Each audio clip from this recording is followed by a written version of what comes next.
کیونکہ اصل ان کا وطن تو شام تھا. وہ تو حضرت یوسف علیہ السلام سورہ یوسف میں آتا ہے نا کہ بکھ کے وہاں تک پہنچے, پھر اللہ نے وہاں ان کو مرتبہ دیا تو بنی اسرائیل وہاں پہ شفٹ ہو گئے. لیکن یاد تو اپنے وطن کی ستاتی تھی. ان کو یہ بھی پتا تھا کہ اللہ نے وحی کے ذریعے بتایا ہوگا کہ الٹیمیٹلی آپ ابراہیمی مسکن کی طرف دوبارہ جائیں گے. تو انہوں نے یاد لیا تھا کہ جب تم لوگ یہاں سے شفٹ کرو نا تو میری لاش بھی قبر سے نکال کے لے جانا, مجھے وہاں پہ یروشلم میں دفن کرنا ہے جو میرا آبائی جگہ ہے. حضرت موسیٰ علیہ السلام نے کہا او ہو یہ تو پھر ہمیں راستہ نہیں ملے گا, یوسف علیہ السلام نے نال کھڑنا پینا ہے, کیونکہ اللہ کی طرف سے ہو رہا تھا. ان کا اچھا ٹھیک ہے جی بتاؤ قبر کی طرف. ان کا جی قبر بھی نہیں پتا ہمیں, کیونکہ اس زمانے میں مزار نہیں ہوتے تھے. پوائنٹ ٹو بی نوٹڈ, مزار تو نہیں. اور یوسف علیہ السلام تو بہت بڑی شخصیت تھے, ان کا بہت بڑا مزار ہونا چاہیے تھا, وہاں وزیر خوراک رہے تھے وہ. انہوں نے کہا جی ایک بڑھیا ہے جس کو قبر کا ایڈریس پتہ ہے, لیکن وہ کہتی ہے کہ موسیٰ کو میرے پاس خود بھیجو, میں اس کے ساتھ نیگوشیشن کروں گی تو جگہ بتاؤں گی قبر کی. حضرت موسیٰ علیہ السلام نے کہا ٹھیک ہے بات کر لیتے ہیں. تو کہا اماں بتا. انہوں نے کہا اس طرح نہیں ہے, مجھے اس کا معاوضہ ادا کرنا ہوگا. حضرت موسیٰ علیہ السلام نے کہا اس کا معاوضہ کیا؟ وہ تو ایکسپیکٹ کر رہے تھے کوئی پیسے, کوئی مال, کوئی بکریاں, کوئی اونٹ, جس طرح اس صحابی نے بھی مانگ لیا. انہوں نے کہا جی معاوضہ یہ ہے کہ میں جنت میں تمہارے ساتھ رہوں گی. اللہ حضرت موسیٰ علیہ السلام کا رنگ فاق ہو گیا, چہرے پہ ناگواری کے اثار آ گئے کہ یہ کیا مانگ رہی ہے, پھر دوسرا یہ میرے اختیار میں بھی نہیں ہے. تو حدیث کے الفاظ ہیں اللہ تعالیٰ نے اسی ٹائم حضرت موسیٰ کو وحی کی کہ آپ کمٹمنٹ کر لیں اس کے ساتھ. اوہ ہائے ہائے, دینے والا تو اللہ ہے نا جی. تو موسیٰ علیہ السلام نے کہا ٹھیک ہے. اس لیے حضور نے اس اعرابی کو کہا او یار تجھے تو بڑھیا اچھی رہ گئی, یعنی تو مجھ سے جنت میں میرا پڑوس مانگ لیتا, تو نے مانگی تو دنیا کی چیز مانگی. جس طرح کہ صحیح مسلم میں آتا ہے کہ ایک صحابی تھے ربیہ, نبی علیہ السلام کو وضو کروایا کرتے تھے.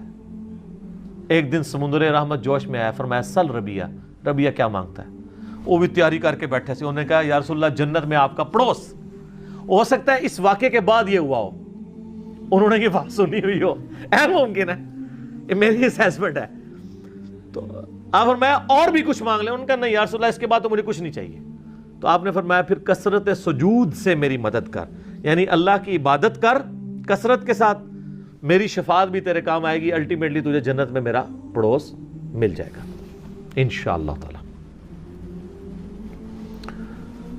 بلکہ آپ لوگوں کے لیے خوشخبری, بخاری مسلم میں حدیث ہے کہ ایک صحابی آئے, ان کا یا رسول اللہ قیامت کب آئے گی. آپ نے فرمایا کہ کوئی قیامت کے لیے تو نے تیاری بھی کی ہے. تو اس نے کہا یا رسول اللہ میں تو بس موٹے موٹے دین پہ چلتا ہوں, فرائض پورے کرتا ہوں, کوئی ایکسٹرا نفلی باتیں میرے پاس نہیں ہیں. ہاں میں اللہ اور اس کے رسول سے محبت کرتا ہوں. تو آپ نے فرمایا پھر اللہ اور اس کا رسول تمہارے ساتھ ہوں گے.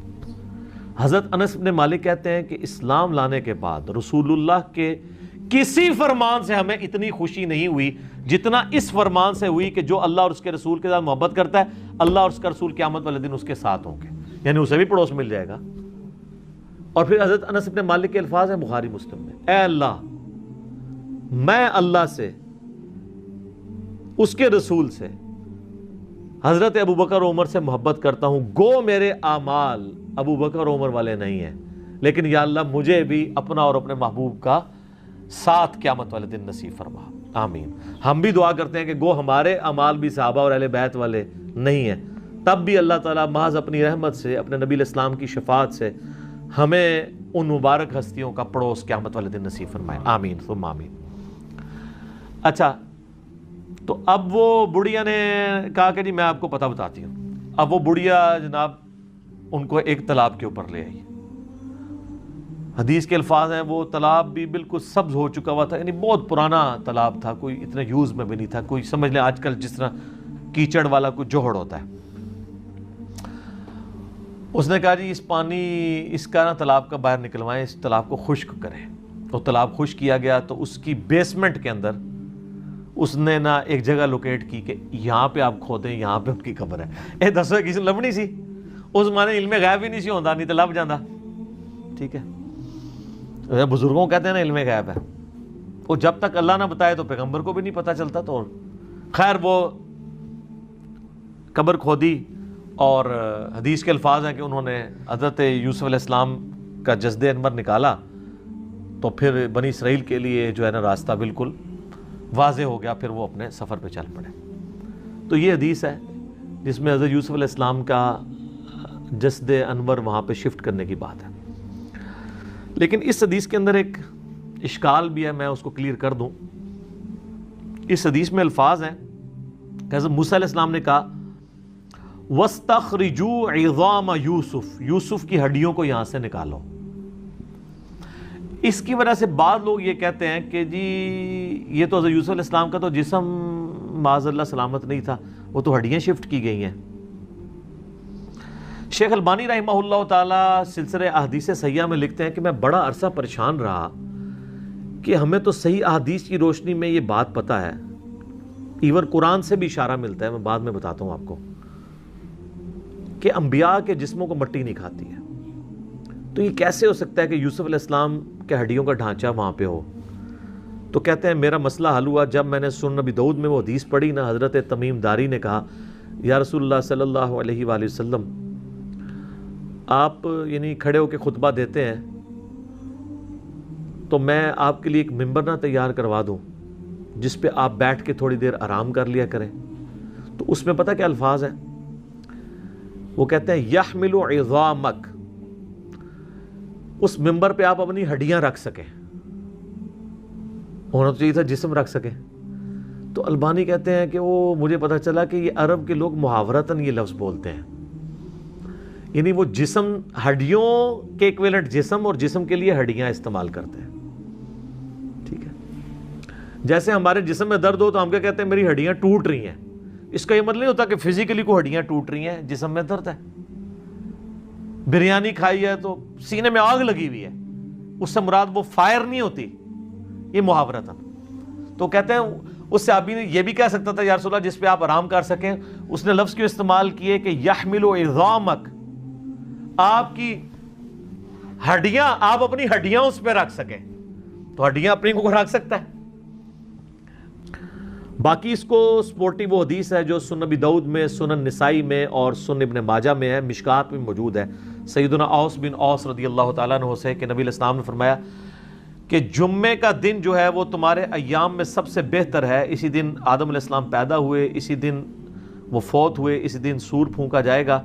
تم جمعے کے دن کثرت کے ساتھ مجھ پہ درود پڑھو، بے شک تمہارا درود مجھ پہ پیش کیا جائے گا. تو صحابہ نے کہا کہ یا رسول اللہ جب آپ مر جائیں گے اور آپ کی ہڈیاں مٹی میں گھل مل جائیں گی، ذرا الفاظ سنیں. اس زمانے میں اس طرح گستاخی کا فتویٰ نہیں لگاتا تھا، جواب دیے جاتے تھے. تو آپ پہ درود کیسے پیش ہوگا؟ یہ تو نیچرل پروسیس ایسا ہوگا. تو نبی علیہ السلام نے فرمایا، اب دیکھیں اس کی برکت ہوئی کہ عقیدہ پتہ چل گیا. آپ نے فرمایا کہ ان اللہ قد حرم علی الارض ان تاکل اجساد الانبیاء، بے شک اللہ نے اس بات کو حرام کر دیا ہے مٹی کے لیے کہ وہ نبیوں کے جسموں کو کھائے.